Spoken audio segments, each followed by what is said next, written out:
Les meilleurs élèves sont ceux-là qui s'inspirent des autres, qui ont vu ce que les autres ont fait. Et ils ont copié. Ils ont calqué leur habitude par rapport à celle des autres. L'autre vient à l'heure à l'école. L'autre fait toujours ses devoirs. Comment est-ce qu'il se comporte quand on fait con? Je dois me mettre dans la même position. Qu'est-ce qu'il fait lorsqu'on donne le devoir? Est-ce qu'il le fait? Est-ce qu'il fait à moitié? Ou est-ce qu'il ne le fait pas? Je dois copier ce qu'il fait. Parce que copier ne veut pas dire qu'on est mauvais en soi. Non. Il ne faut jamais avoir honte de copier le bon exemple. Si le premier de ta salle de classe adopte une attitude qui lui permet de comprendre facilement le cours, tu ne perds rien en copiant cette habitude. Au contraire, tu vas gagner beaucoup de choses. Si le premier de ta salle de classe fait tous ses devoirs, participe au cours, interroge l'enseignant, tu dois faire de même. Parce que cette interrogation lui permet de comprendre efficacement le cours. En participant, il découvre certaines lacunes. Même quand il sait que la réponse qu'il va donner ne sera pas juste. Mais le simple fait qu'il tente, l'enseignant lui dira ce qui est vrai. Et ce qu'il avait dans la tête qui était faux, ça va partir. Et ce que l'enseignant vient de dire va rester. Par contre, ce que certains élèves font, c'est déjà, ils ne veulent pas répondre lorsqu'on pose une question. Parce qu'ils ont honte. Mais ils restent avec la mauvaise réponse qu'ils ont en tête.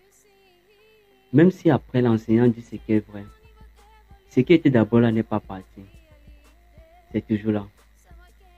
Par contre, celui qui est plus intelligent, lorsque l'enseignant pose une question, il répond ce qu'il connaissait. Si c'était vrai, ok, c'est parfait. Mais si c'est faux, l'enseignant va donner la réponse et il va garder ce qu'il vient de recevoir. La honte est ce qui empêche beaucoup d'élèves à exceller, à comprendre le cours, à obtenir les notes qu'ils veulent avoir. Il ne faut jamais avoir honte de faire ce que ton camarade qui est supérieur à toi fait. Lui-même, il a capté ses habitudes quelque part. Ça peut être soit chez son grand frère, qui est très intelligent. Ça peut être chez son cousin. Ou ça peut être chez un élève qui est dans une autre salle de classe. Parce que quand on marche ensemble, on dit bien souvent, on est la moyenne des 4 personnes avec qui on marche. Si nous marchons avec des personnes qui sont très intelligentes, même sans le vouloir, au bout d'un certain temps, on va devenir intelligent. Si nous marchons avec des personnes qui sont inintelligentes, même si on était moyen au départ, au bout d'un certain temps, on va se rabaisser à leur niveau. Donc, ce qui est plus important, c'est de calquer les habitudes des personnes intelligentes pour devenir intelligent. Comme on dit souvent, pour être fort, il faut marcher avec des forts, il faut imiter les forts, il faut copier les habitudes, il faut copier les pratiques, il faut faire ce qu'ils font. Parce que tu ne peux pas avoir les notes d'un élève intelligent si tu ne fais pas ce qu'il fait. Einstein disait, c'est de la folie d'espérer de nouveaux résultats en faisant tout le temps la même chose. Les mêmes causes entraînent les mêmes effets. Si tu n'apprends pas, tu n'auras pas de bonnes notes et tu ne vas pas comprendre tes cours. Par contre, si tu apprends, tu vas comprendre ton cours et tu auras de bonnes notes. Il n'y a pas de magie à ça. C'est juste la volonté d'apprendre. c'est juste la volonté de comprendre qui pourra vous amener à un résultat positif. Parce que si vous ne faites pas comme ça, peu importe ce qu'on va vous dire, peu importe ce que vous allez faire, vous n'allez jamais avoir les bonnes moyennes. Ayez même les enseignants les plus percutants.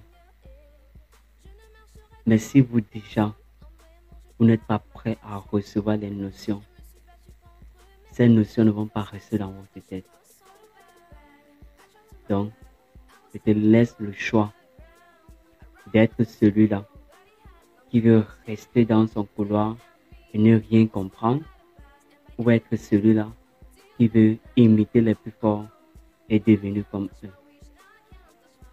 Si tu as besoin de plus d'astuces, j'ai mis le lien de mon livre de motivation académique dans la description. Tu peux tout simplement télécharger. Il y a une panoplie de méthodes.